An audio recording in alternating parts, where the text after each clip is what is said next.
Olá, muito bem-vindo ao mais um Resenha Espírita. Olha, hoje de número 34, hein? Olha, o tema já diz tudo, olha. Encarnados invisíveis em família. Será que nós temos, hein? Será que eles têm, nós temos? Será que eles também percebem isso? Ou só a gente que faz de conta que não vê? Olha, e eu trago também uma pessoa, um grande amigo, ok? Para vir discutir esse tema com vocês. Hoje a gente vai ter o prazer de ter o nosso querido Adeilson Sales, ok? Olha, não sei se vocês viram no folderzinho, eu fiz questão de colocar uma foto minha com óculos, só para aparecer com ele, ver se eu pareço um pouco com ele, entendeu? Então, por isso que eu pus a fotinha com óculos no folder, viu? Por causa disso. Tô vendo o pessoal chegando, ó, não vamos esquecer não, tá? Olha quem está presente aqui conosco. Olha, nossa, aí eu não aguento, aí eu não aguento. Olha aí, Ana Paula Ribeiro, obrigado por estar conosco, viu? Obrigado de coração mesmo. Pessoal, eu precisava de um retorno do meu áudio para vocês aí. Como que tá? Tá bem? Tá com ruído? Não tá? A imagem eu sei que não tem como melhorar. Isso é fato, tá? Isso aí a gente aqui não tem como, tá? Mas o som é tudo. O som tem que estar legal, tá? É. Boa noite, Nancy. Boa noite, Eliana. Marilda tá com a gente. Ô, Marilda, obrigado, viu? Obrigado pelo ok do áudio. Line também está com a gente. A Fabiana, olha quem está aí hoje. Olha a Fabiana, veio milagre hoje, hein?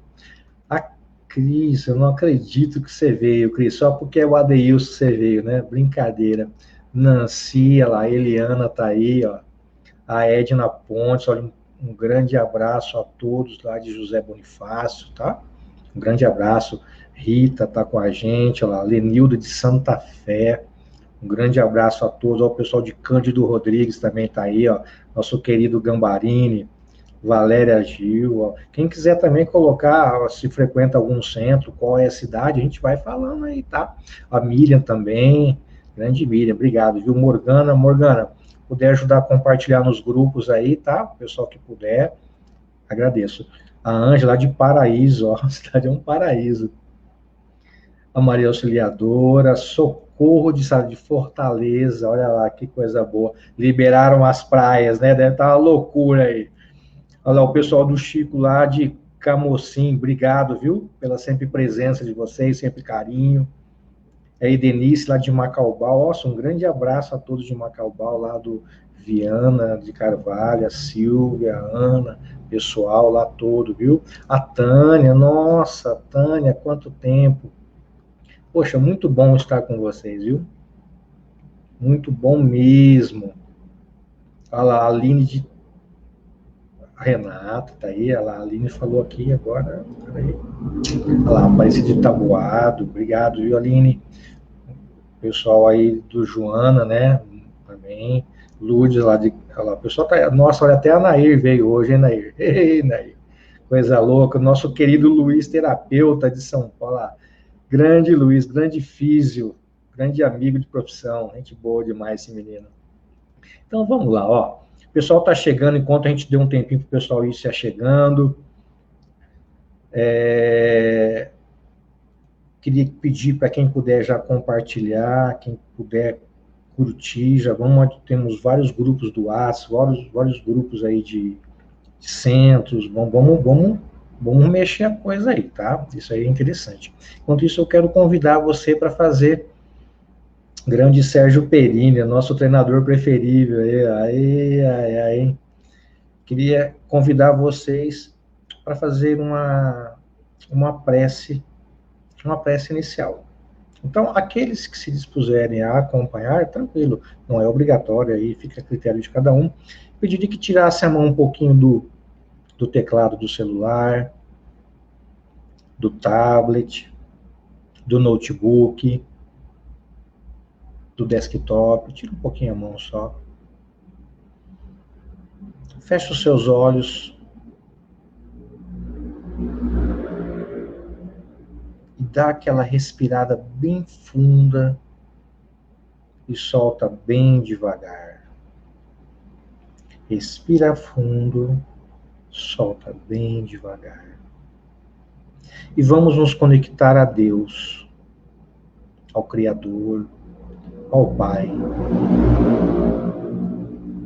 Esse Deus, Criador de tudo e de todos. Esse Deus de infinita bondade, de justiça, de misericórdia, de amor. Esse Deus que não cessa um instante sequer de nos amar, de nos emanar amor. Esse Deus que nos fomenta ferramentas necessárias para o nosso progresso, pois Ele não se contenta com rascunho, Ele quer ver todos nós perfeitos. E eu quero rogar a esse Deus que permita que os bons espíritos estejam conosco em mais um encontro.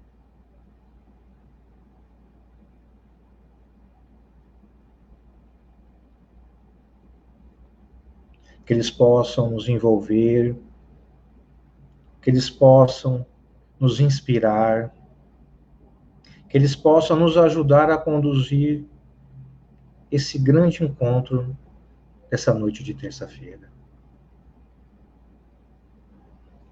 Que esses bons espíritos também, com a permissão de Deus, possam envolver o nosso querido Adeilson Sales, esse amigo tão devotado. Envolva ele nessa atmosfera fluídica, salutar, para que ele possa, de uma maneira bem simples, concisa e objetiva, trazer os ensinamentos da noite. Rogo também a esses bons espíritos que estendam essa atmosfera fluídica a todos os mais diversos dispositivos espalhados por todo o nosso querido Brasil e por todo o mundo. Pessoal do Japão que nos acompanha, da Espanha, de Portugal, dos Estados Unidos, da Itália, enfim, que possam receber esse envolvimento benéfico. Quero rogar também a esses bons espíritos que, com a permissão de Deus, possam neutralizar a ação de espíritos que ainda insistem em querer nos prejudicar. Em nome de Deus, nós damos por aberto o nosso trabalho da noite.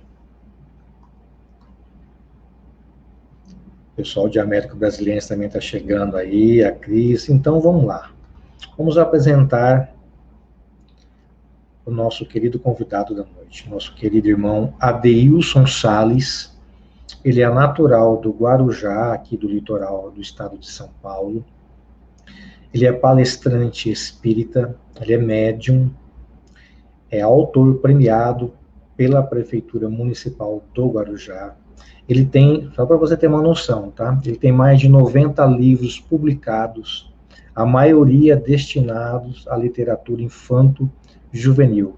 Dentre os quais, aqui nós vamos destacar hoje, tá? Inclusive, a lista é muito grande, a gente vai destacar alguns.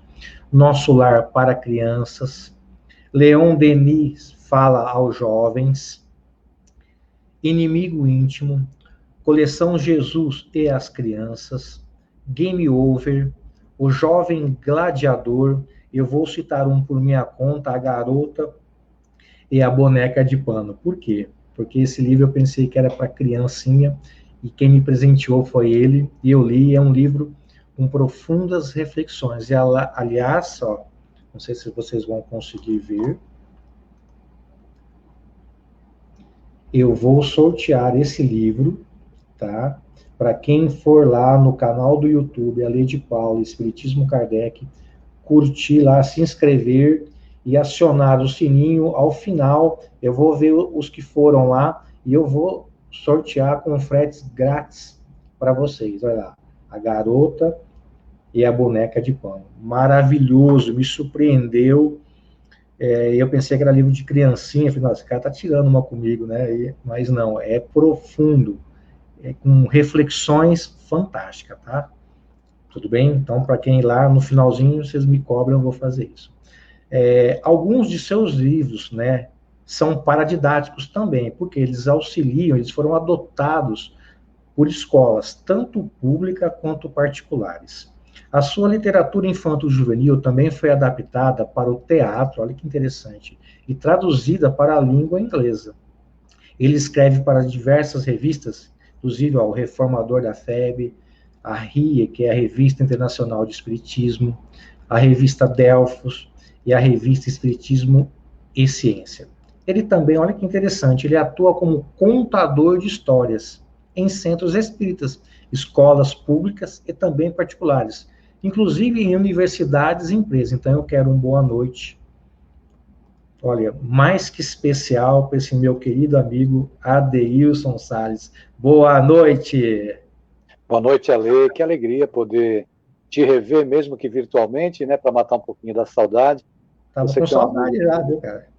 você é um amigo tão querido, caro ao meu coração, ao nosso coração. Então, uma alegria poder partilhar esses minutos aqui ao seu Você lado. sabe que vira e mexe, olha a nossa foto, eu, você, a Ana e a Mônica no restaurante, fico olhando, Sim. falo, nossa, quando é que ele vai voltar para cá, né?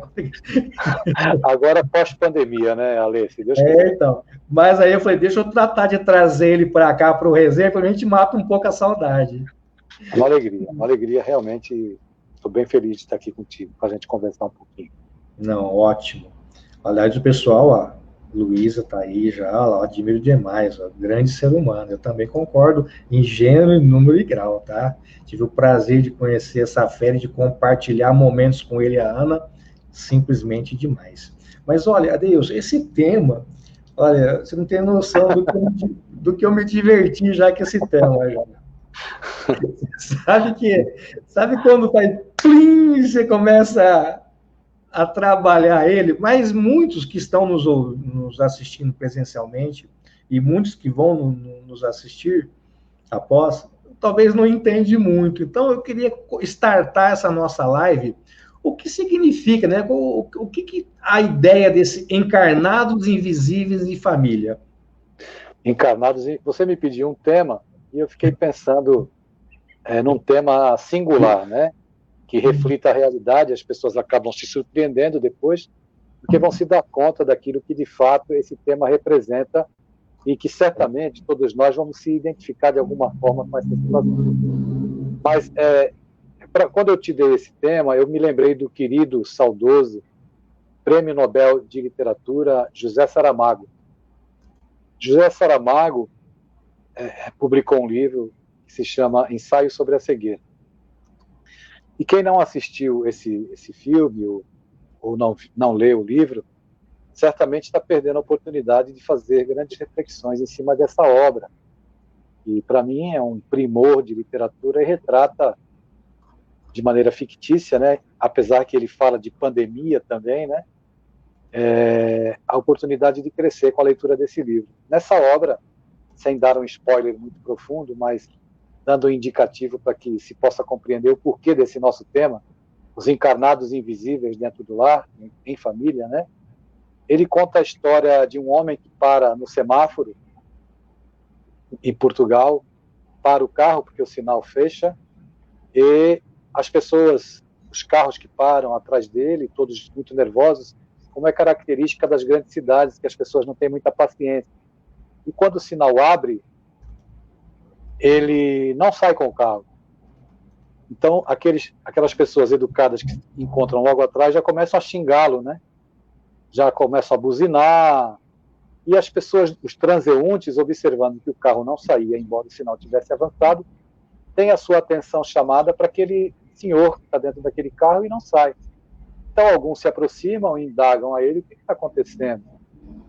E ele, assim, aturdido, diz para as pessoas, olha, eu estou cego, eu fiquei cego aqui. Eu fiquei cego e não consigo sair do lugar, né? Então, uma das pessoas se oferece para dirigir o carro para ele, ele senta no carro do carona, indica onde mora e essa pessoa vai levá-lo em casa. Ele chega em casa com muita dificuldade, consegue entrar porque essa pessoa o ajuda, o acomoda dentro de casa, e a pessoa vai embora. A esposa dele não está em casa. Depois de alguns minutos, a esposa chega, né, e ele diz para ela que está cego. Quando ela entra em casa, ela percebe que havia algumas coisas derrubadas sobre a mesa. E já vai logo brigando com ele, né? Mas ela não se dá conta de que ele estava sem a visão. Então ele diz para ela que ficou cego, ela fica um tanto quanto descrente, surpresa, ficou cego de repente, né? Saiu de casa bem e volta cego. Então liga para um médico, marca uma consulta. E ela leva, estou falando bem rápido, né? Não, fica tranquilo. Só para dar uma ilustrada nesse nosso tema. E quando ela leva ele no médico, o médico vai examinar e não consegue identificar o porquê daquela cegueira. E não encontra uma razão científica para a cegueira. Mas só que logo depois, o próprio médico fica cego também. E outras pessoas começam a ficar cegas. E praticamente toda a sociedade fica cega numa cegueira pandêmica. A mulher do médico não fica cega, porque ela é uma pessoa assim, muito altruísta, tem um comportamento um tanto quanto diferenciado.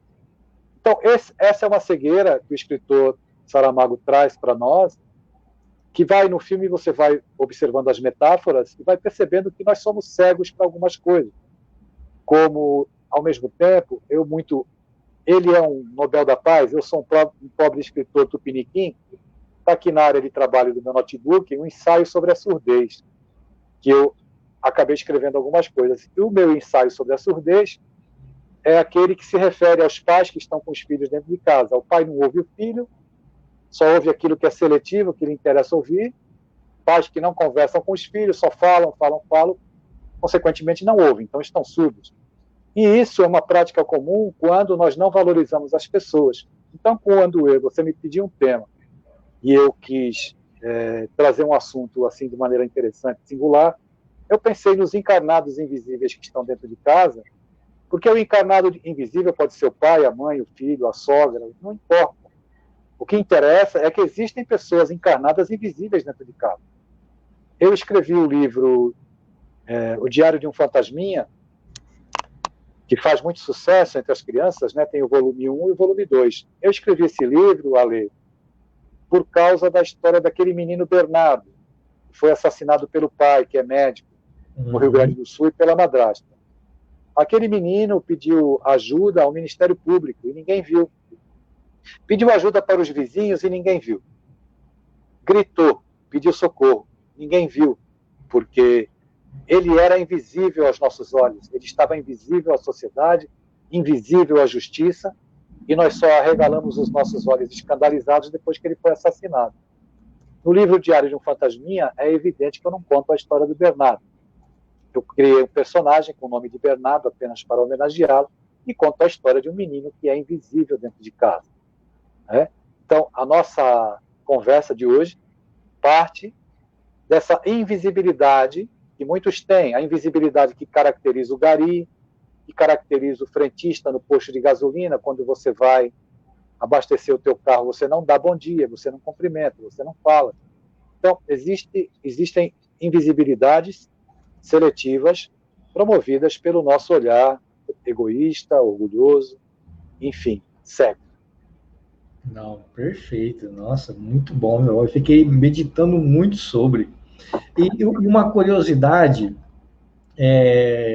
você muito bem narrou, tanto nessa questão do fantasminha aí, em homenagem ao Bernardo e tudo mais, e até aquela passagem daquele senhor que ninguém falava com ele, ninguém ouvia. Essa invisibilidade, né, assim que a gente pode chamar, né, ela pode ser um fator que leva a processos depressivos, querido? Evidentemente que sim. Evidentemente que sim. Coração dos outros é terra que ninguém pisa, diz o ditado popular. E esse ditado verdadeiro nos leva a refletir, por exemplo, nos casos de depressão e de invisibilidade dentro da nossa casa, da nossa falta de percepção, muitas vezes, para a dor, o sofrimento emocional que as pessoas que estão ao nosso lado experimentam. Por exemplo, quando um adolescente diz para o pai que está muito triste, e que o pai diz para ele assim, isso é frescura, evidentemente que falta uma percepção, uma sensibilidade para entender que os nossos filhos também estão se estruturando emocionalmente, consequentemente enfrentam as suas dificuldades, que podem estar se queixando de estar com um problema emocional, depressivo, porque não quer mais ir para a escola porque sofre bullying, ou porque tem dificuldades em lidar com a própria sexualidade e não vai contar para o pai, porque o pai pode discriminar. Então, existe um universo por trás da dor das criaturas que nós precisamos respeitar, até que se observe que, de fato, não é nada. Nós não temos que adjetivar nem qualificar a dor humana, porque, como eu disse no início da minha fala, coração dos outros é terra que ninguém pisa. Então, a indiferença, já a pessoa vivencia um problema que está afligindo, mas a indiferença, aquele olhar adoecido, nada machuca mais, Ale, a mim e a você, do que o olhar adoecido das pessoas que nós amamos. Então, um filho que é gay, por exemplo, Sim.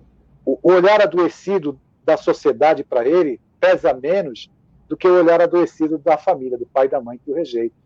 Então, quando seu pai tem um olhar doente, adoecido para você, ou eu, como seu irmão, que você me ama, tenho um olhar adoecido para você, se eu sou uma referência para você, esse meu olhar adoecido vai te fazer sofrer muito mais. Então, é evidentemente que se eu não te vejo como um ser transcendental, e a doutrina espírita ela traz uma lente para a gente olhar para as pessoas de uma forma diferente.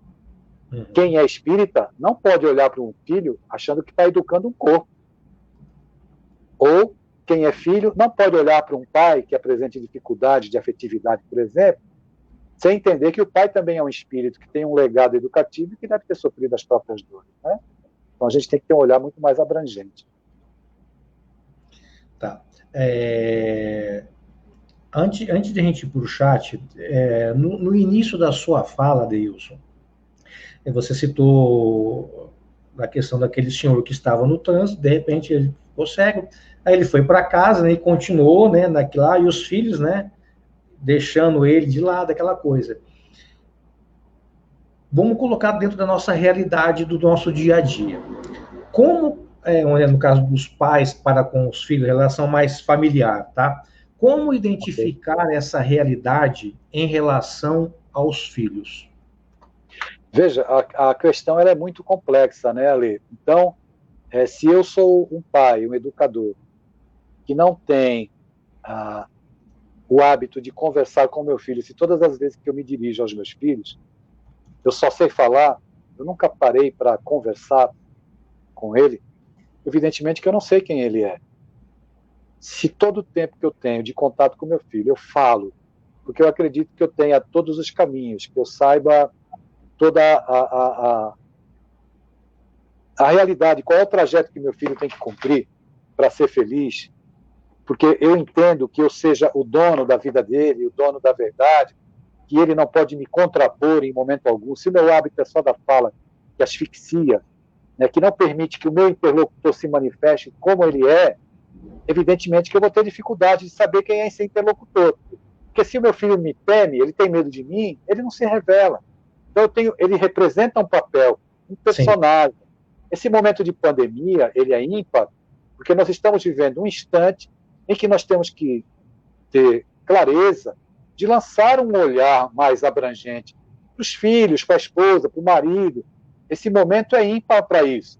Se eu me coloco naquele papel de que só eu sei, naquele pedestal que a sociedade me dá como papel social, como pai, provedor, quem manda, tem que ser obedecido, porque aqui sou eu que sustento tudo. Essa posição é um tanto quanto autoritária, sim, impositiva, que não é uma relação humanista. Um pai que converse com o filho não perde autoridade. O pai perde autoridade quando ele fala uma coisa e faz outra. E eu não consigo. Quando você me pergunta assim, como é que um pai faz para identificar a situação, ela é bem complexa, porque cada caso é um caso, não dá para padronizar comportamentos emocionais diferenciados. Mas, basicamente, eu tenho que conhecer o meu interlocutor. E, para conhecer o meu interlocutor, eu não posso viver falando com ele. Eu tenho que parar de falar e começar a conversar, que é uma outra atitude que vai permitir uma aproximação. Se, quando eu me dirijo para o meu filho, eu grito, eu adjetivo ele pejorativamente, eu comparo meu filho com o filho dos outros. Que tipo de relação eu tenho? Uma relação desrespeitosa. Não, perfeito. Inclusive, agora eu vou pensar uma lá do chat e trazer para a nossa discussão. Nossa querida Rita, obrigado, viu, pela sua sempre presença, carinho e participação. Ela vai perguntar, Deilson, a invisibilidade é falta de diálogo? De um se importar com o outro, de estar presente? Então, Rita, hoje em dia, no caso dos filhos, nos jovens, nós temos muito, eu costumo chamar de órfãos emocionais. Quem são os órfãos emocionais? Órfãos emocionais é aquele jovem que tem o pai dentro de casa, mas não tem o pai dentro da vida. Então ele é órfão. Porque o pai não se interessa pela vida dele, não vai na escola, não participa, não dá atenção. O pai acha que está educando porque paga a escola cara, porque dá roupa boa e porque alimenta. A gente dá bom pet shop para o nosso cachorrinho, para o nosso gatinho, a gente dá boa ração, a gente faz isso com os nossos filhos às vezes. Muita gente faz isso com os filhos. Prover. Educação não é prover. Educação é estar presente, é ser a referência dos nossos filhos. Então é evidente que essa invisibilidade, ela nasce, né? Porque eu me sinto, eu não consigo, por exemplo, buscar o meu pai, ou eu, como esposa, não consigo buscar o meu marido para falar com ele, porque ele não me ouve. Então existe uma barreira invisível que foi criada ao longo da dinâmica do relacionamento, pelos comportamentos que a gente vai revelando no dia a dia, em que as pessoas vão se inibindo, vão procurar ajuda na rua, mas não vão procurar ajuda dentro de casa. Então, essa invisibilidade que eu me refiro não é invisibilidade total, né, Rita? O diálogo precisa ser saudável, porque no diálogo eu preciso aprender a ouvir as coisas que eu não me agradam. Mas normalmente é assim, quando o filho fala uma coisa que bate com aquilo que eu penso, eu já vou reprimir. Então, quem se diz espírita e acredita na reencarnação deveria entender e partir do pressuposto que o seu método educativo tem que contemplar a seguinte compreensão, que o seu filho pode ser até mais maduro que você. Eu já encontrei adolescentes mais maduros que os pais que se comportam como adolescentes irresponsáveis. Então, a gente precisa, com a lente do espiritismo, desconstruir um pouco. Não é que o pai perca a autoridade, vai perder a autoridade. Não, o pai não perde a autoridade. Pai que é pai não perde.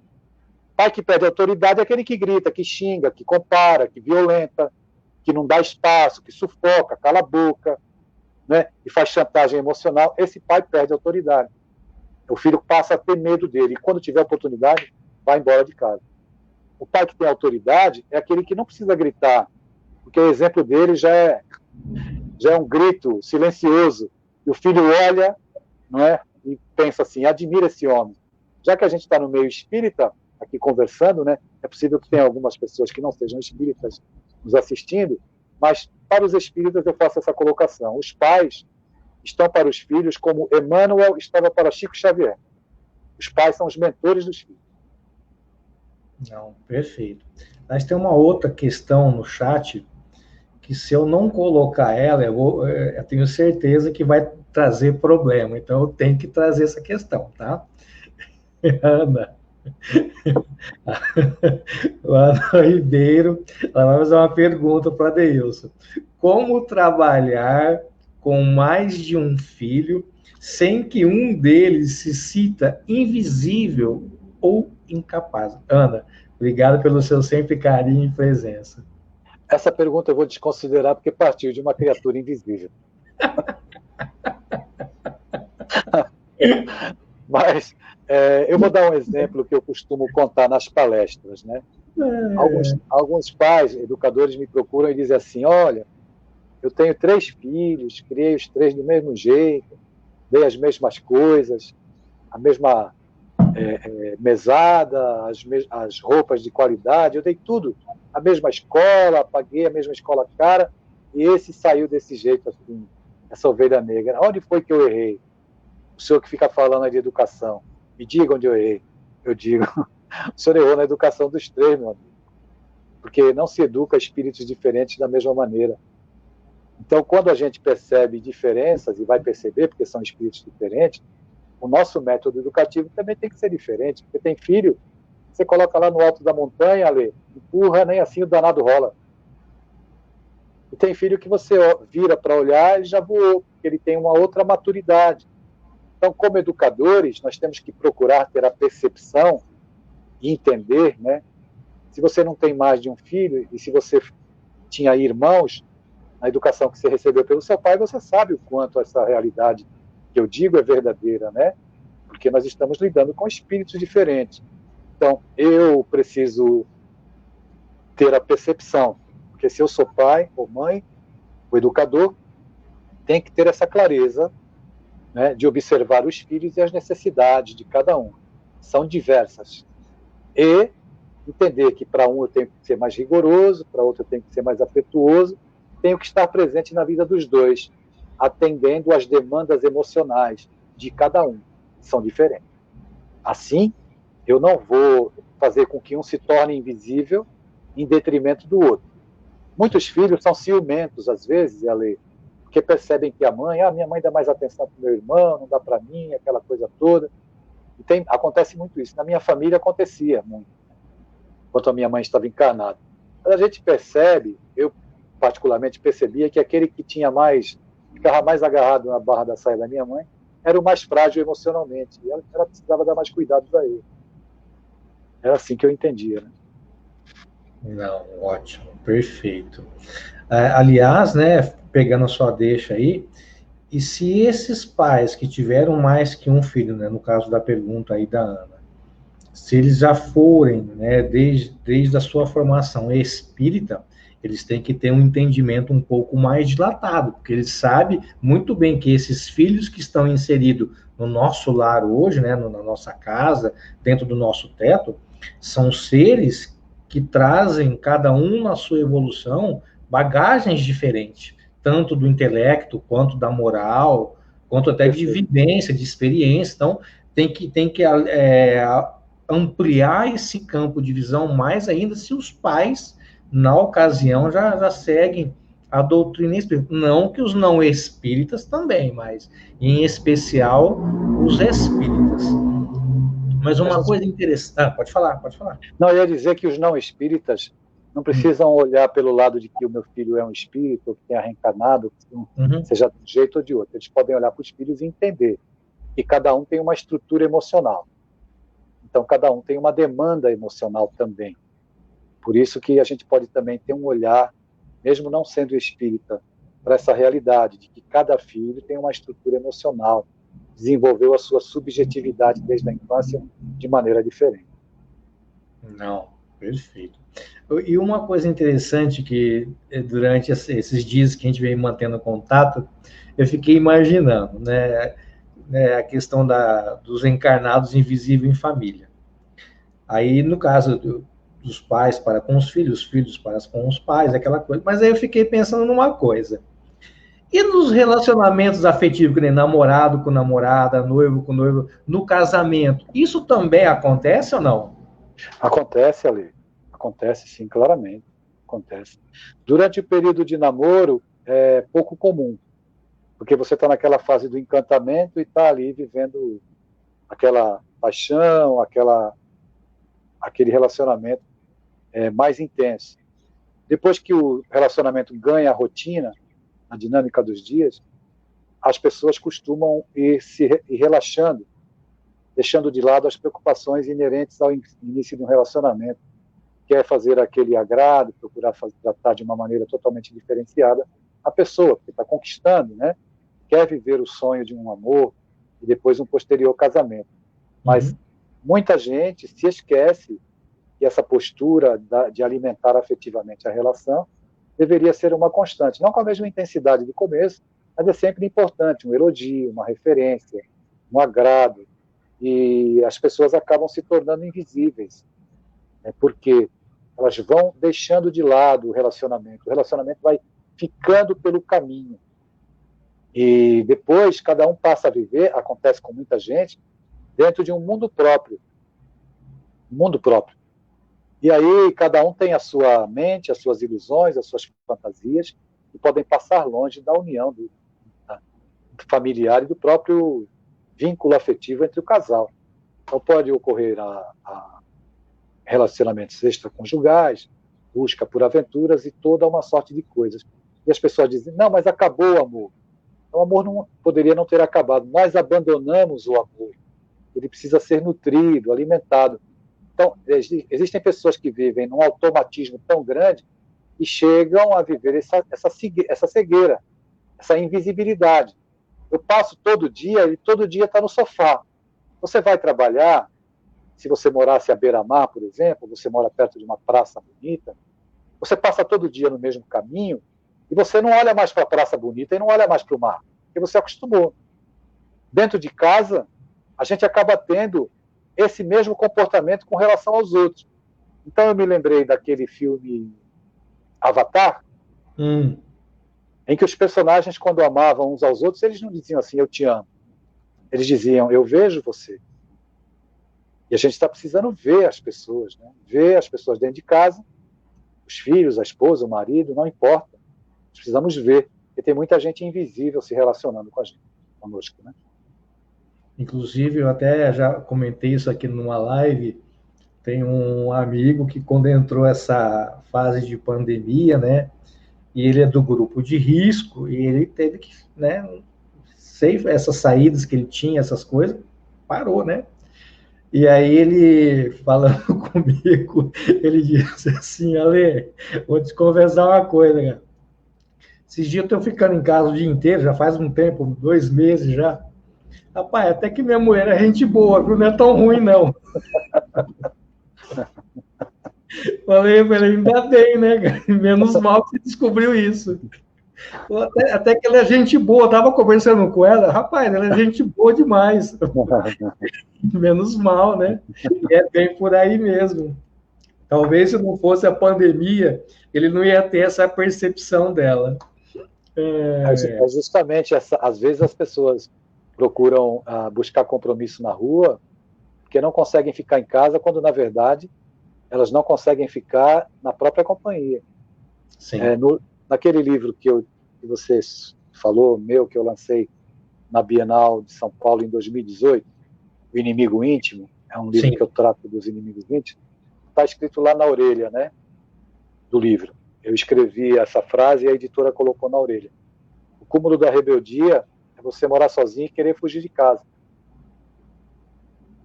E tem muita gente que quer fugir de casa.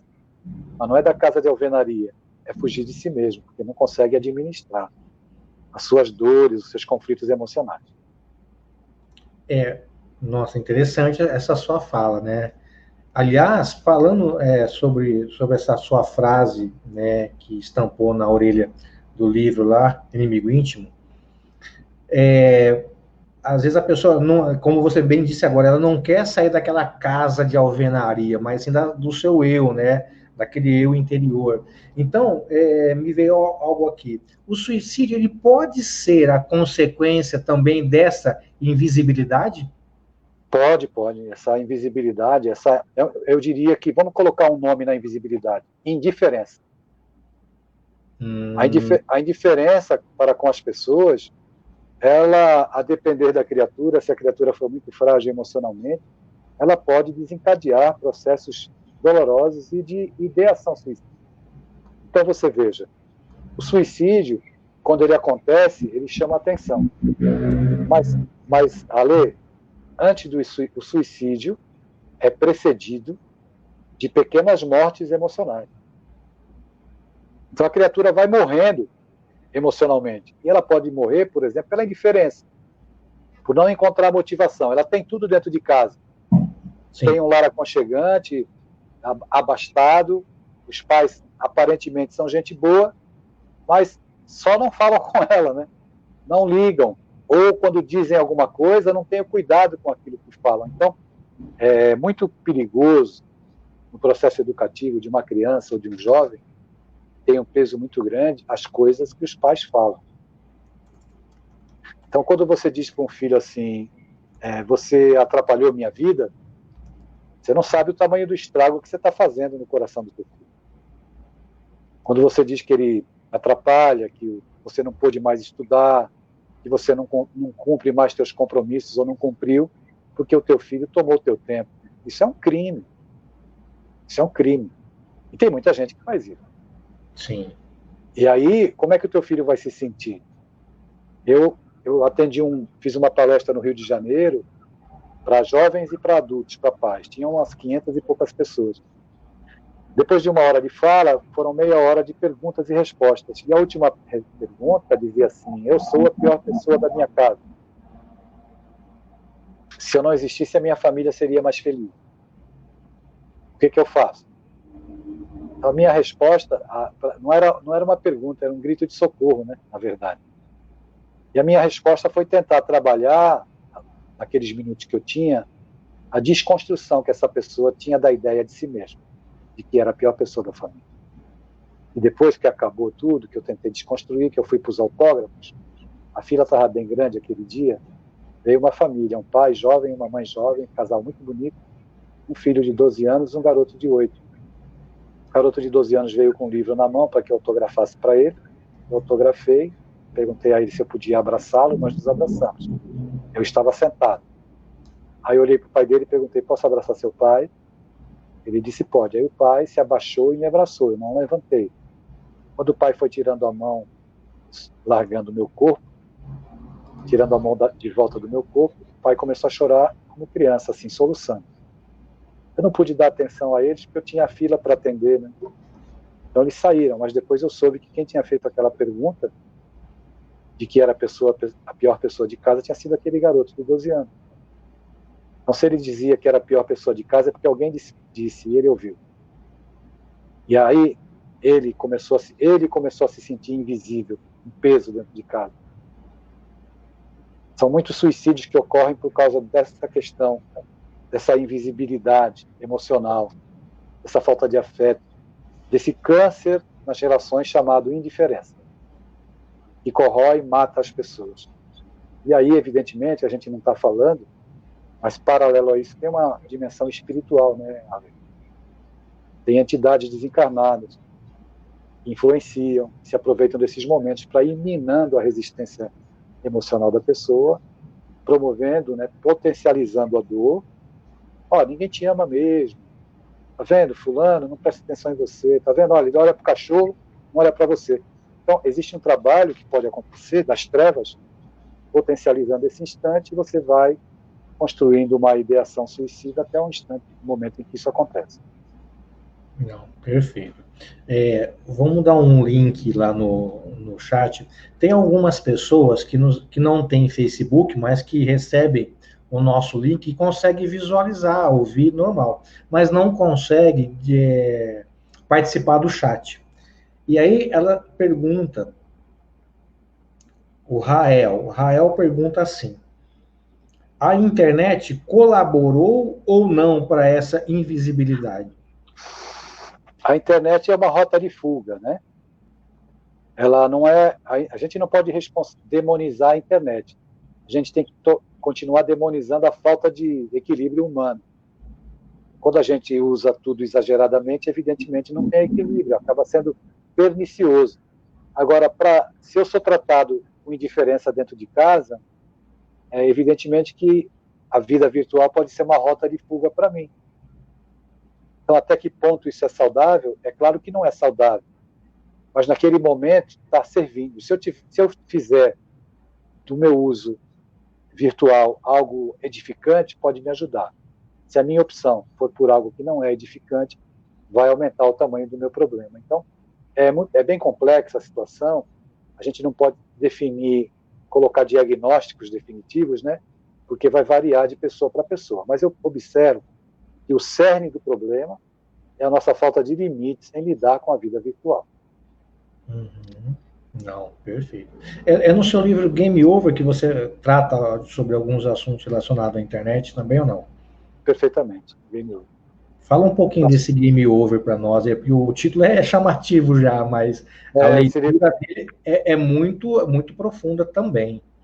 Esse livro ele fala das consequências espirituais dos vícios cibernéticos, né?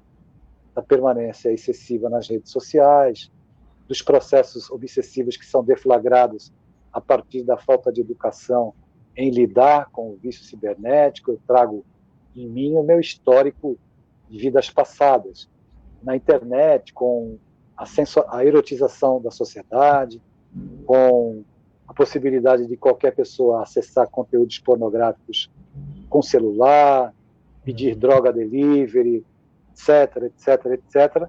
O livro vai trabalhando, né, aborda, orienta os bastidores espirituais que são deflagrados pelos processos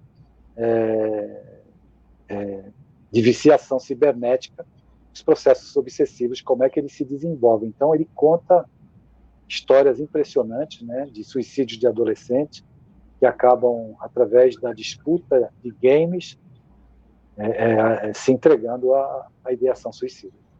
Não, ótimo. Então, vamos lá no chat agora. Fabiana, boa noite, Fabiana. Obrigado pelo seu sempre carinho e participação. O papel dos pais é educar. Todos querem o melhor para o seu filho. Porém, até onde seria possível conduzir sem interferir no livre-arbítrio do indivíduo? Gratidão. Gratidão você pela presença e pela participação, viu, Fabiana? Fabiana, obrigado pela pergunta. A gente precisa rapidamente desconstruir o que é educar, né? Educar é colocar o nosso filho na melhor escola da nossa cidade, do nosso estado. Educar é o nosso filho entrar na USP, na Unicamp, em Harvard, em Oxford, em Cambridge. É isso que é educar? Evidentemente que não. Isso não é educar. Porque existem alunos de Oxford, de Stanford, de Cambridge, da USP, da Unicamp, que se suicidam. Por que se suicidam? Porque existe um vazio existencial. Então, a priori, a gente compreende a educação hoje como uma necessidade premente de nós passarmos para os nossos filhos valores éticos morais que façam com que amanhã, quando eles se formarem em Harvard, ou na Unicamp, ou na USP, eles usem da sua inteligência e da sua grandeza para promover o bem comum. Se falta para o voo do espírito, o voo já pede duas asas, né? Se existe só a asa do intelecto, o voo é fadado à queda. Mas se existe a asa ética-moral dos valores humanos, mesmo que a asa da sabedoria quebre, ele vai continuar voando, como homem de bem.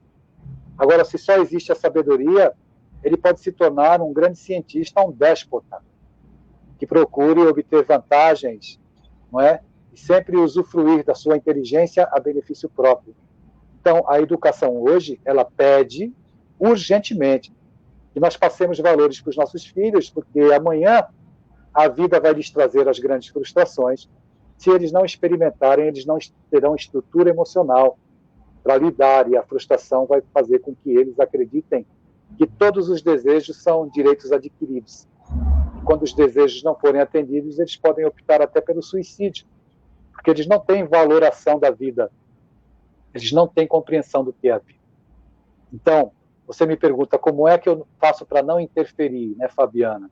É claro que essa é uma linha tênue, é uma divisa muito tênue, porque por amor, isso não é culpa, né? A gente não pode demonizar os pais, porque eu preciso fazer um parênteses para dizer também que os pais estão precisando de ajuda. Os pais estão pedindo socorro também.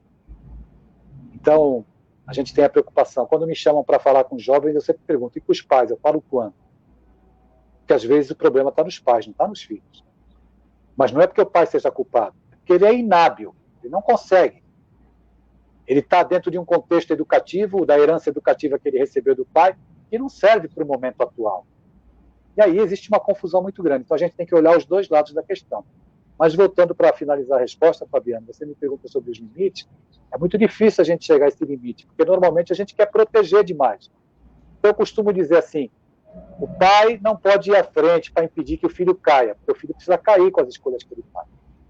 O pai também não pode ir atrás para o filho não se sentir sozinho. Os pais têm que ir ao lado, para estender a mão na hora em que eles caírem. E respeitar as escolhas, mesmo que você perceba que aquela escolha não é a escolha mais feliz. Agora, se você acha que tem escritura lavrada em cartório de propriedade sobre o coração do seu filho, se você acha que seu filho é uma massinha de modelar, que você vai modelar, vai impregnar nele o psiquismo, a tua maneira de pensar, roubando a individualidade dele, isso é uma violência também que a gente comete, né, com os nossos filhos. Isso é um princípio muito equivocado da educação. Então, a gente tem que estar ali, balizadores. Os pais não são proprietários, os pais são facilitadores da vida dos filhos. Diz não, coloca limite, não pode, não vai, não quero, não vai fazer porque eu te amo. Mas a gente percebe muita permissividade. Depois você não tem mais como puxar o controle da relação. Colocar limites, Fabiana, é estabelecer, sim, um contrato de convivência. Esses aqui são seus direitos, seus deveres, esses aqui são os meus. Então você vai se pautar em realizar os teus deveres para ter os teus direitos. Eu, como seu pai, educador, tenho aqui os meus deveres e também tenho os meus direitos. Isso não é nenhuma violência. Isso é entender que relações de pessoas, de individualidades, precisam de regras, porque ocorre dos filhos quererem manipular os pais, ou os pais quererem manipular os filhos. Quem é mais forte emocionalmente tenta se impor sobre o outro. Então, a gente precisa ter limite de ambos os lados. E isso as pessoas não têm a percepção muito clara. A relação acaba ficando capenga. E isso não é bom. Não é bom. Os limites terminam, a gente acaba sendo invasivo e os filhos também acabam sendo invasivos. Não pense você, Fabiana, e a todos os amigos que estão aqui, que as minhas receitas são receitas do melhor pai do mundo, tá certo? Aqui está um pai que errou bastante, mas conseguiu acordar com os erros e aprendendo com os filhos, e hoje eu ando pelo Brasil, quer dizer, andava antes da pandemia, né, agora só virtualmente, tentando acordar as pessoas para essa realidade. Não, perfeito. Nós temos também no chat uma pergunta da Rita também. Rita, obrigado, viu? Neste momento de pandemia, estão se descobrindo ou estão se tornando invisíveis? Obrigado, Rita. Muito obrigado, Rita. Olha, tem pai que está olhando para o filho e está percebendo que o problema não era a escola. Era o filho mal educado. Então a gente está se deparando com as realidades. E para alguns está começando um processo de invisibilidade, infelizmente. Para outros, a possibilidade de uma aproximação, de reconexão das relações. E é isso que a gente devia aproveitar. Olhar para os nossos filhos e ter um olhar mais humanizado. E os filhos olharem para os pais, desconstruindo a ideia de que os pais são os provedores eternos. Não são. Olhar para o pai e observar, por que será que ele tem aquela cara carantonha tão fechada? Por que será que meu pai é tão triste, tão melancólico às vezes? O que é que existe por detrás do personagem chamado pai que eu tenho dentro da minha casa? Quais são as dores que já visitaram a alma do meu pai? Por que que o meu pai não consegue ser afetuoso comigo? Então, para quem é espírita, o nosso olhar deveria ir além daquele personagem que nós conhecemos na vida cotidiana, na vida de rotina. Porque existe um histórico de dor dos nossos pais. Existe uma criança ferida. Existe um pai que foi filho, também fruto de uma educação equivocada. Como a nossa educação também é equivocada, porque não existe educação perfeita. Mas se nós tivermos a percepção, deixa eu compreender mais meu pai, ele não tem capacidade de me dar, eu não vou crucificar meu pai. Então a gente tem que olhar para os dois lados da relação, né? Os filhos e os pais. Perfeito. Tem umas perguntas interessantes no chat do Chico Xavier Camocim, da Patrícia. A gente vai dar um tempinho que eu vou trazer agora de novo para cá. Eu estive pensando também, né, como eu falei sobre a questão dos relacionamentos afetivos, né, relacionando o tema, saindo da família para o relacionamento mais afetivo, e aí também me veio uma coisa em mente, Adeilson. E nas instituições religiosas, vamos estender, né? Não só, ou no caso do centro espírita, no nosso caso, tá? Ou podemos estender em todas as instituições religiosas. Existe também essa situação ou não? Essa pergunta é uma pergunta... É claro que existe. Claro que existe. A instituição espírita, ou a igreja, ou seja qual for a religião, ela é realizada por homens. E existem muitos homens imperfeitos, mas vamos nos ater ao meio espírita. Então, o dirigente não simpatiza com o trabalhador ou com o médium ficou invisível, desencarnou. Ele não vai ver mais nada. As, as pessoas são muito... Os espíritas são muito interessantes. Olha que interessante. Ele é gentil com o desencarnado na reunião desobsessiva e um grosseiro com a mulher dentro de casa. É cristão? É uma conduta cristã? Não precisa responder, é para a gente refletir. Uhum. Então, eu vou para a casa espírita com aquele ar compungido de quem está indo cumprir uma grande missão, quando a minha grande missão é dentro de casa. Aí eu vou lá, os espíritos se manifestam, meu irmão, Jesus te abençoe. Eu não consigo parar para ouvir meu filho. Eu não presto atenção no meu filho. Então é um comportamento dicotômico entre alguém que se diz cristão, mas é cristão 1h30 na reunião mediúnica. E tem dificuldade de ser cristão dentro de casa. Ou na palestra, né, Adeilson? Justamente. E aí, no passe, né? No passe, quando ocorre qualquer situação adversa, de desentendimento, ou de pontos de vista diferentes, porque hoje as pessoas nem aceitam que você pense diferente dela. Já querem te agredir. Quando existe qualquer dificuldade, então, se a pessoa ela ocupa algum posto de direção, aquele outro com quem ela teve dificuldade se torna invisível aos olhos dela. Nós estamos falando de criaturas humanas. Não existem santos dentro do centro espírita. Não existem. Nós precisaríamos humanizar mais a nossa relação com as pessoas. Humanizar significa ter um olhar mais humano. Se eu estou na posição de orientador espiritual, eu devo ser compreensivo com todas, mesmo com as coisas que não me agradam. E a gente ainda está aprendendo. Então, existem relações abusivas na casa espírita. Vou repetir. Relações abusivas. Abusivas. Terríveis, de pessoas que não estão preparadas para lidar com as dores humanas. Existem essas relações que acabam trazendo alguns danos para quem procura o atendimento e não se sente acolhido, e isso acaba, evidentemente, desencadeando outras situações aí no universo da dor, da individualidade. Mas existem, sim, não apenas desencarnados invisíveis, existem encarnados invisíveis dentro das casas espíritas. Não, ótimo, não, foi perfeita. O cara na reunião mediúnica, como é que é, meu irmãozinho, boa noite, Deus te abençoe, né? Jesus esteja contigo. Aí chega em casa, onde é que está aquela chavô? Você é cega? Perfeitamente. Você é cega, você não sabe onde põe as coisas, aí vai. Mas é interessante isso. Tem o Chico Camocim, ele faz uma pergunta. Obrigado, viu, pessoal, pela sempre participação, carinho aí, incentivo que vem de vocês. Como as religiões, inclusive o espiritismo, prejudicam na formação dos filhos? Como podemos contribuir com as famílias, já que em tudo é preciso equilíbrio? Nossa, muito obrigado pela pergunta aí.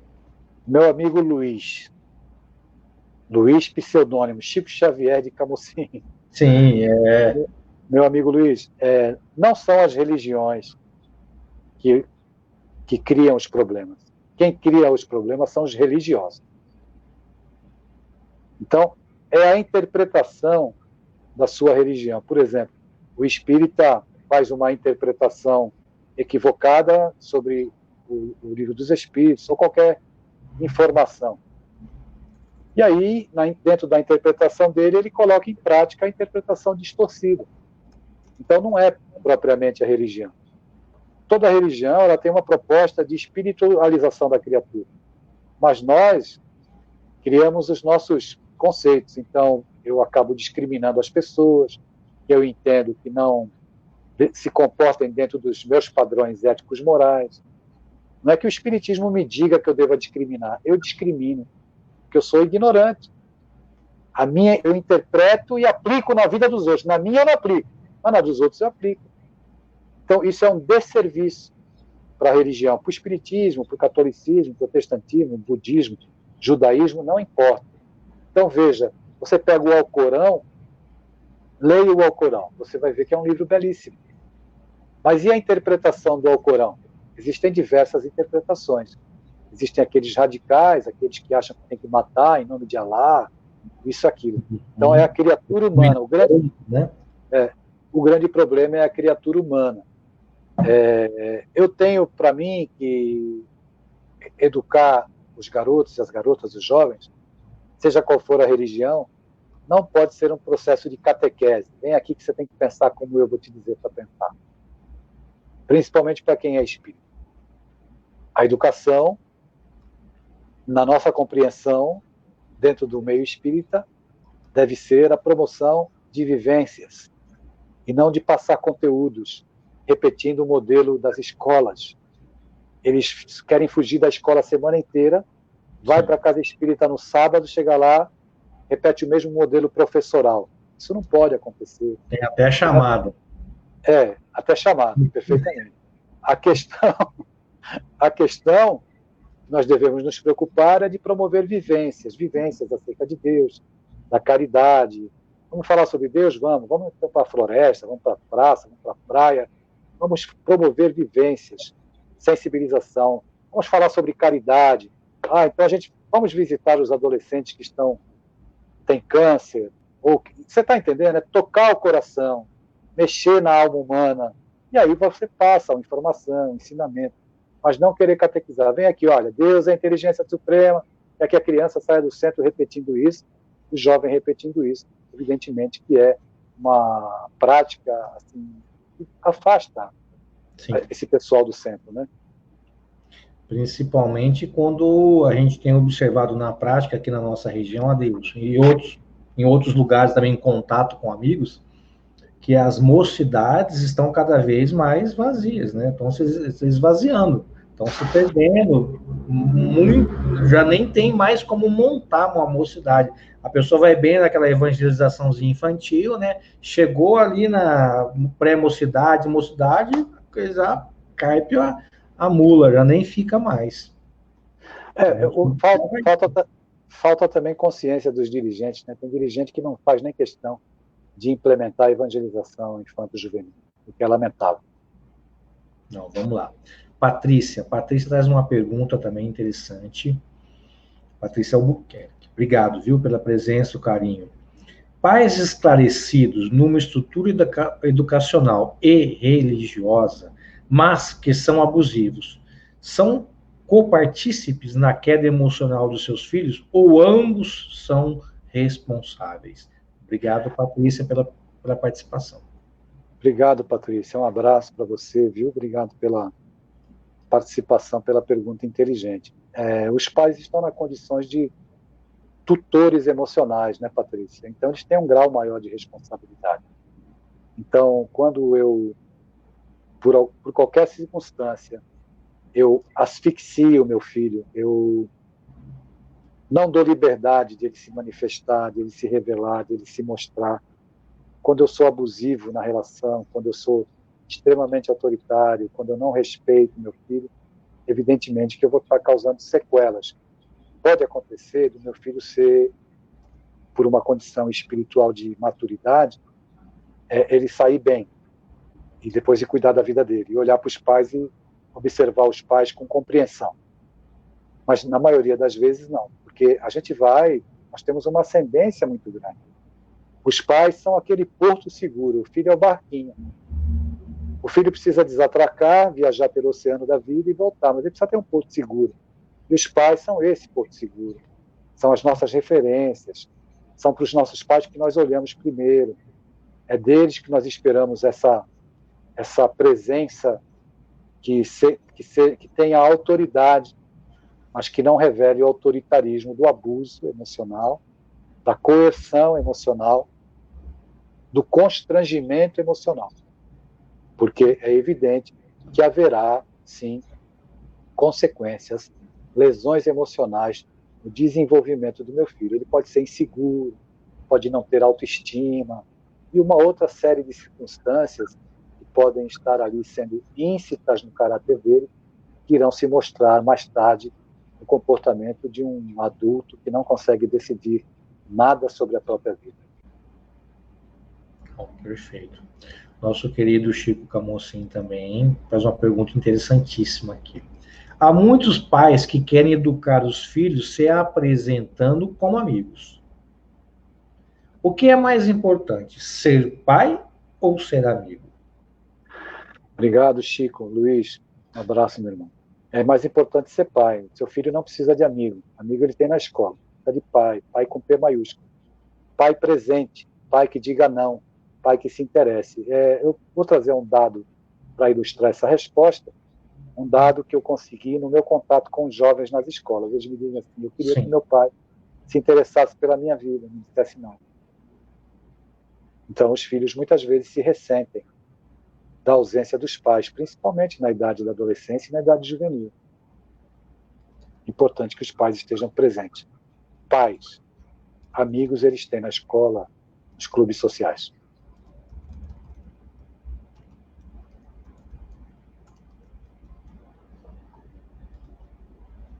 Tá.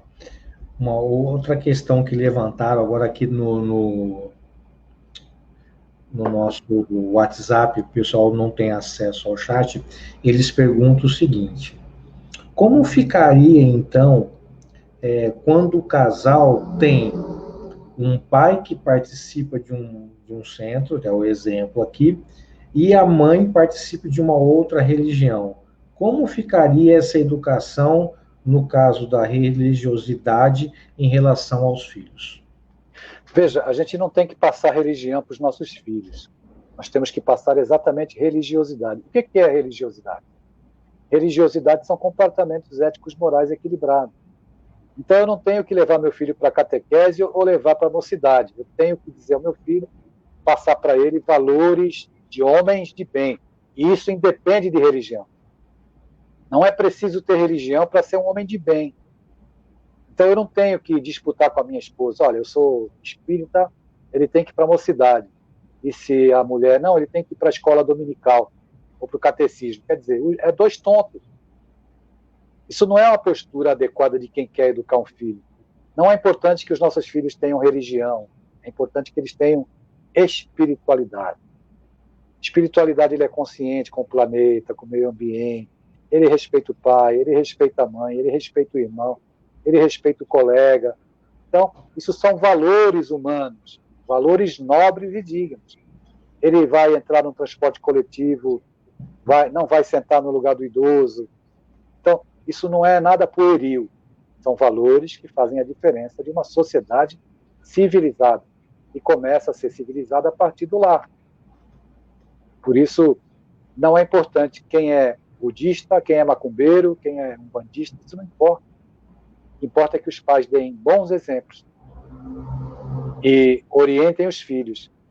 Olha, se comporte assim, como uma criatura humana de bem, uma pessoa correta em sociedade. Não, perfeito, perfeito, perfeito. Analisando toda a sua fala até agora, me veio uma coisa na mente. Essa seletividade, né, ela já está em nós ou a gente pratica ela de momento? Esse nosso olhar, ele é seletivo ou não? Tem muito a ver com a educação e com o contexto cultural em que você foi educado. Tem muito a ver com isso. Então, você, por exemplo, pega uma criança, a criança ela não nasce racista, ela aprende. Porque ela vai recebendo essa informação de que existe criaturas que não são humanas, né? Na verdade, todos são humanos, negro, branco, gay, trans, lésbica, não importa. Mas acontece que o olhar que eu passo para o meu filho pode fazer com que ele ganhe esse conceito de que aquilo que eu estou passando para ele é uma realidade que ele deve viver. Então, eu acabo, quando eu entro no prédio, no elevador, se eu passo com meu filho na portaria do condomínio e eu não cumprimento o porteiro, o que eu estou ensinando ele? A não olhar para o porteiro. Verdade. Se o gari está recolhendo lixo na rua, passa por mim, eu sou incapaz de falar bom dia, e meu filho está do meu lado, o meu olhar é seletivo, porque o gari é invisível, e para o meu filho ele vai ser invisível. Então, estruturalmente, existe um preconceito na nossa sociedade ele é estrutural, é um câncer, isso precisa acabar. Contra o negro, contra a pessoa de condição sexual, que nós entendemos ser diferente da nossa. Isso é a sociedade que se porta assim, né, é uma sociedade atrasada, em que eu olho para... Eu dou valor para o meu interlocutor a partir da cor da pele, a partir da sua condição sexual ou social. Então, evidentemente que nós estamos ainda muito longe de uma sociedade realmente civilizada, em que esses valores sejam postos de lado e nós olhemos para a criatura humana. É fundamental ter um olhar respeitoso, como Jesus nos ensinou e nos orientou a ter um olhar respeitoso para com todas as pessoas, como ele tinha. Não, perfeito. Vamos para o chat, que tem a Eudóxia, tem uma pergunta maravilhosa. Obrigado, viu, pela sua presença, pelo seu carinho de sempre.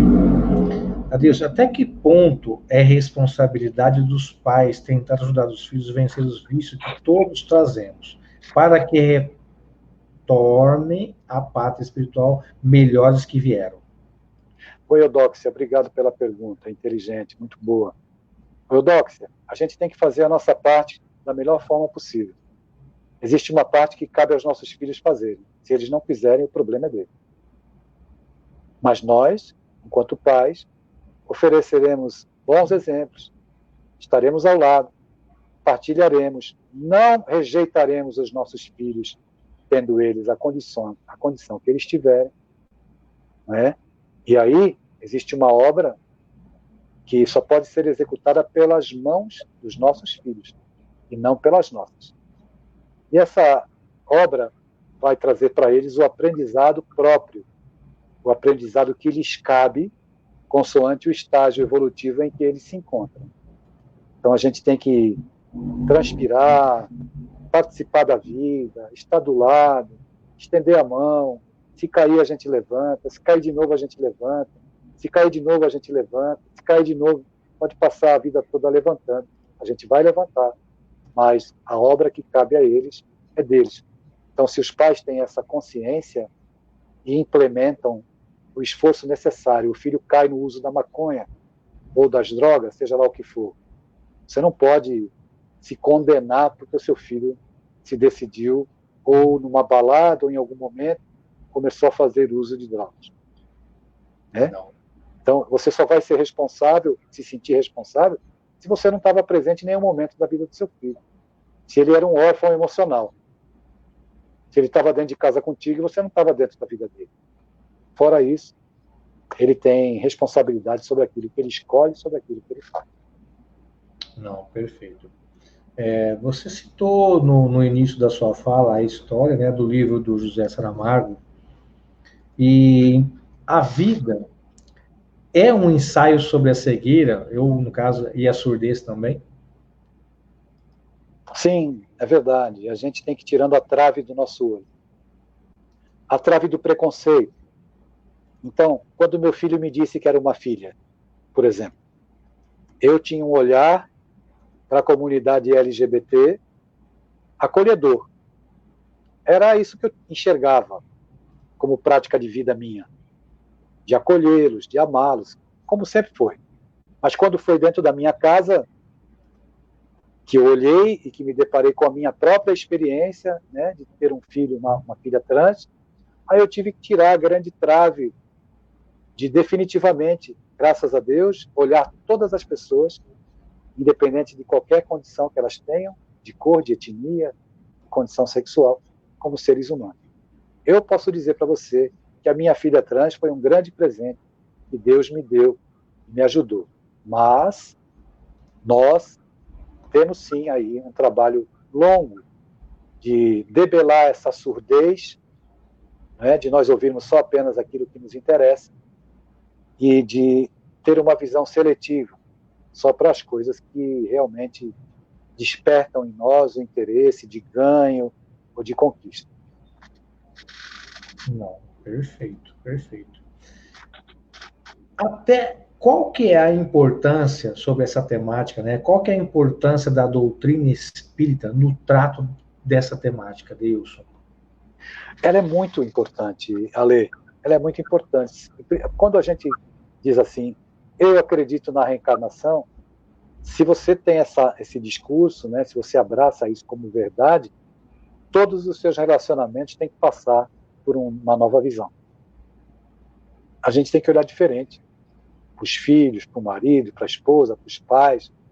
Então a gente começa a humanizar o nosso olhar. Eu já não vou olhar para o meu pai com aquele olhar de exigência absurda que eu tinha, que ele, como meu pai, ele tem que atender exatamente a tudo. Aí eu vou olhar para o meu pai e saber que ele também está em processo evolutivo, que ele também tem limitações, ele também tem dificuldades. Vou olhar para a esposa, para o marido, para os filhos e, nesse contexto, compreender que nós somos todos diferentes, todos somos mancos de alguma forma, né? Todos temos uma mazela espiritual, moral. Então, isso tudo nos iguala, nos coloca no mesmo patamar. E todos nós somos iguais perante Deus. A diferença, Ale, está no trabalho, no empenho que cada um faz para ser melhor, para buscar compreender, enfim, para amar e aceitar as pessoas como elas são. Eu acho que esse é o verdadeiro espírita, né? Sem dúvida nenhuma. Que luta para domar suas más tendências, né? De poder ter sempre progredir. A Patrícia, para nós, já estamos no término, já próximo do término da nossa live, e a Patrícia traz uma pergunta, 2 perguntas em uma aí. O termômetro para saber se os valores que estamos repassando através dos nossos exemplos seria quando na nossa ausência nossos filhos reproduzem nossas posturas dentro do esforço do bem seguir o Evangelho de Jesus, mesmo que errando, nos trazendo uma conversa franca, suas fragilidades? Como manter essa relação, mesmo na adolescência, que é a fase aparentemente mais difícil do espírito encarnado? Muito boa pergunta, Patrícia. Veja, se você tem a alegria do seu filho dizer para você, mamãe, eu errei, isso é um sinal muito claro de que existe uma relação sólida entre vocês. E você não pode perder nem permitir que haja ruptura nessa relação. Então, mesmo quando os nossos filhos cometem algum desatino, e eles têm a coragem, a honestidade, olha, eu fiz isso, essa bobagem aqui. É claro que eles já têm valores íncitos dentro da alma deles. E esses valores devem ser trabalhados. E você não pode fazer como a maioria, sabe? É Patrícia, né? Sim, Patrícia Albuquerque. Patrícia Albuquerque. Como um exemplo bem simples. Os filhos, o seu filho tem 10 disciplinas na escola. Chega no final do bimestre, ele traz para você o boletim. Você olha aquelas 10 disciplinas, tem 9 notas altas e uma nota baixa. Não faça como a maioria dos pais fazem, valorizar a nota baixa. Devolve aqui o celular. Está de castigo. Não vai mais fazer isso, não vai mais fazer aquilo. Porque ele tirou uma nota baixa entre 10. Quando você tem uma postura como essa, você está fazendo o quê? Você está valorizando apenas o ponto falho do seu filho. Mas ele tem 9 pontos bons para você valorizar. Para você estabelecer, olha, eu sei que você tirou uma nota baixa, mas tranquilo, no próximo bimestre você recupera. Eu confio em você. Esse tipo de conversa não é uma conversa em que você vai perder sua autoridade. É uma conversa em que você vai encurralar seu filho. Caramba, minha mãe me valoriza, minha mãe é isso. Eu não vou ter coragem de mentir para minha mãe. Que ela me dá essa liberdade. Então, nós precisamos, nas situações que parecem ser as mais pueris, entender que é sempre possível construir um relacionamento mais saudável e de respeito. Eu não educo desrespeitando. Eu não educo violentando. Né? A questão da adolescência, ela é realmente o período mais delicado. Mas sabe, Patrícia, aquele adolescente que surge no meio da sala da tua casa, te confrontando, possivelmente, não é porque a adolescência é um período caracterizado como um período difícil. pode ser fruto justamente da dicotomia entre aquilo que você fala e aquilo que você faz. Seu filho percebe que você fala uma coisa e faz outra. Mas ele não percebeu agora que ele se tornou adolescente. Ele está contigo desde a infância. O processo educativo ele se dá desde a infância. Não é um espírito até os 8 anos e a partir dos 9 outro espírito se modifica. É o resultado de tudo que a gente vem plantando desde o berço. Então, eu detesto as pessoas que dizem que tem um aborrecente dentro de casa. Por quê? Porque não existem aborrecentes, existem jovens mal educados, que não tiveram limite, deveriam ter sido colocados desde a infância. Então, se eu não estive presente na infância, de repente agora na adolescência eu posso enfrentar dificuldade. Isso não significa que eu viverei a Terceira Guerra Mundial dentro de casa. Eu vou ter mais trabalho, mas eu vou ter que buscar orientação, pessoas que possam ajudar, para poder chegar numa linguagem, porque é possível, sim, construir pontes de relacionamentos saudáveis com os nossos filhos, mas nós precisamos ter a clareza que o processo educativo ele não começa na adolescência, ele vem da infância, e na adolescência, quando o nosso filho se individualiza emocionalmente, ele passa a emitir juízo de valor sobre a vida e sobre as pessoas. É na adolescência que ele começa a experimentar as reminiscências de vidas passadas, em que ele vai se assumir tal qual é como resultado das vidas que ele já teve. E ele passou pela infância para ter valores novos. Se ele não teve valores novos na infância, na adolescência ele vai atender às tendências próprias. E também é na adolescência que ocorre a eclosão dos hormônios, que a gente precisa estar atento, ainda mais com uma sociedade toda erotizada, como a atual. E também é a partir da adolescência que a mediunidade, quando o médium não é missionário, como o Chico, como o Divaldo, que vem desde a infância, que não é o caso da maioria, é na adolescência que a mediunidade também é um canal aberto para a perturbação, porque os nossos filhos sofrem influência espiritual tanto quanto nós. Nós não percebemos, achamos que só os adultos, porque o nosso olhar é sempre para o adulto, mas é na infância também que tudo isso acontece. Se nós tivermos essa percepção, né, olhando com carinho para os nossos filhos, certamente a adolescência será um período, às vezes, tumultuado, mas não o fim do mundo, e todo mundo vai sobreviver. Tá. Tem uma pergunta no WhatsApp, tem uma outra ali para a gente encerrar. É mais ou menos o que a sua fala de agora. Se você quiser só complementar com alguma coisa, como impor limites na adolescência? O limite começa na infância, né? Não dá para a gente colocar limite. Se eu não coloquei limite nunca, como é que eu vou pôr limite agora? Eu posso até tentar e conseguir. Vai ser uma via crucis, vai ser mais difícil. Vai ter que se impor. Vai ter que estabelecer um contrato de convivência, como eu disse há pouco, durante a minha fala, para poder estabelecer direitos e deveres. Aí você consegue. Nem sempre é fácil, né? Mas é um caminho. Não, ótimo. Aliás, sinalizando que essa sua última fala, nós vamos encontrar no livro Vossos Jovens Profetizarão, é isso? Isso mesmo, perfeito. Perfeito, até também a Ana que está aqui. Esse é o nosso lar para a criança. Nosso lar para crianças. Ótimo. Nossa última pergunta, da Dione. Dione, obrigado, viu? Boa noite, obrigado por tudo. Quando o filho se coloca na posição de juiz dos pais, meu filho não aceita a minha liberdade. Então, ele está invadindo o seu espaço, né, Dione? Está invadindo o seu espaço, você precisa conversar com ele. A questão é que ele pode ter ciúme, pode ser uma questão de outras vidas, de dificuldade de compreender a sua independência, né? Ele não consegue explicar muito bem o que ele sente. Eu não estou dizendo que é isso. Estou aqui falando de uma probabilidade. Mas é preciso se conversar, porque o filho tem que respeitar o pai, tanto quanto o pai tem que respeitar o filho. Então, quando a gente ouve assim, honrai vosso pai e vossa mãe, tem que honrar mesmo. Honrai também os vossos filhos. Nós precisamos honrar os nossos filhos. Então, a educação pela via reencarnacionista, né? A educação pela reencarnação é uma avenida larga de 2 mãos. Você vai, ensina e você para ouvir. Porque A gente tem a percepção clara se a nossa educação está sendo eficiente pela resposta que os nossos filhos dão para nós no desenvolvimento dos nossos relacionamentos. Então, hoje, Dione, toda conversa franca, amiga, respeitosa, ela dá resultados.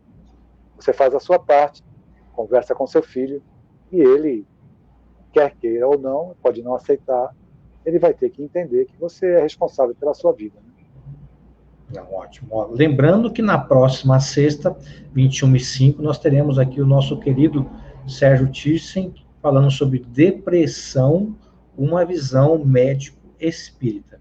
E lembrando que no domingo também, às 17 horas, o nosso estudo do livro O que é o Espiritismo aqui também no nosso canal. Chegamos ao final, tá? Adeus, a gente faz o nome resenha, vem do futebol, que eu trabalhei uma época com futebol, então a gente fica naquela resenha, né? Então nós vamos fazer um dois toques, eu e você agora. Eu falo uma coisa e você, em poucas palavras, define. Ok? E no final, eu vou te deixar em evidência a prece, eu esqueci de falar, a prece final é do convidado. Ok? Tá bom. Ok. Um fato em sua vida. Fato em minha vida é o nascimento da minha filha trans. Perfeito. Deus. Amor, tolerância. Jesus. Um irmão mais velho. Allan Kardec. Professor. Perfeito. Um desejo seu. Desejo meu. O fim da homofobia. Perfeito.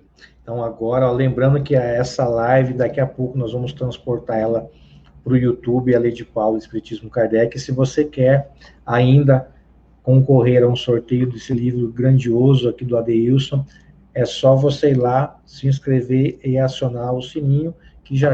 Agora a gente vai deixar o Adeilson em evidência para ele proferir a nossa prece final, e aí eu volto com vocês para nos despedir. Vamos então unir os nossos corações, meus amigos, minhas amigas, papais, mamães. Nós precisamos agradecer por esse encontro, né? Mas, acima de tudo, já que o assunto girou em torno da família, agradecer pelos nossos pais, pelos nossos filhos, por tudo, enfim, que nós temos hoje. Nós aprendamos a fixar o nosso olhar nas bênçãos que são imensas. Que nós possamos aprender a sair da fila dos que se queixam, porque essa fila é muito grande, e passar para a fila curta daqueles que têm muito a agradecer. E essa fila realmente é muito pequena. Então a gente se despede após essa noite, em que podemos, Senhor, conversar sobre a proposta da doutrina espírita como método educativo para as nossas vidas, como orientação para os nossos relacionamentos. Tu que és o irmão compassivo, aquele amigo que não abandona amigo no meio do caminho. Ajuda-nos, Senhor, a ter a compreensão de que, mesmo imperfeitos e limitados como somos, nós podemos, de alguma sorte, refletir a Tua imagem divina a outros que caminham conosco e tateiam nas sombras da escuridão. Ajuda-nos a ser o copo de água para saciar a sede daqueles que andam sob o sol escaldante.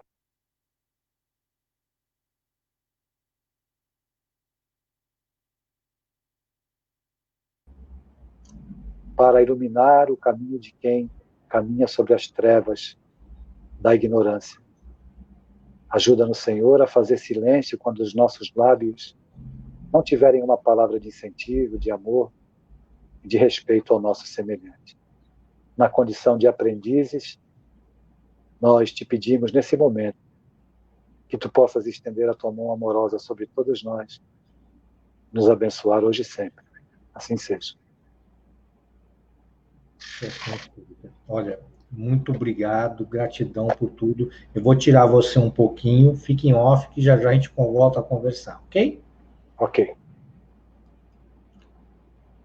Olha, demais, hein? Não falei que seria fantástico a live de hoje? esse querido irmão, simplesmente demais. Ó, lembrando que essa live a gente vai transportar ela para o YouTube, a Lei de Paulo, Espiritismo Kardec, tá? E a gente vai fazer o sorteio daquelas pessoas que curtiram o nosso canal lá, se dá tempo ainda, e quero agradecer, convidando que sexta-feira, 21h05, nós teremos o nosso querido Dr. César Thyssen, vai falar sobre depressão, uma visão médico-espírita, e lembrando que domingo, nosso estudo do livro, que é o Espiritismo, nós vamos falar sobre sonambulismo, nós vamos tratar desse tema, vamos esmiuçar esse tema. Então, deixa eu ir lá no YouTube buscar quem é que se inscreveu lá para ganhar.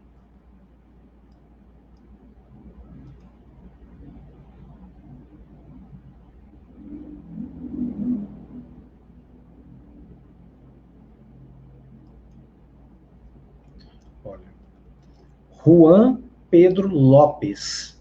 Juan Pedro Lopes, entra em contato com a nossa página, Lei de Paula Espiritismo Kardec, tá? Vai passar o seu endereço que nós vamos te enviar um exemplar desse belíssimo livro, A Garota e a Boneca de Pano. Olha, muito obrigado por tudo, obrigado pelo seu sempre carinho, incentivo, pelas suas mensagens de incentivo. Olha, não tenho, é só Deus para agradecer vocês, e que vocês continuem sempre conosco, e tenham uma ótima noite, e até sexta, sem falta. Gratidão por tudo.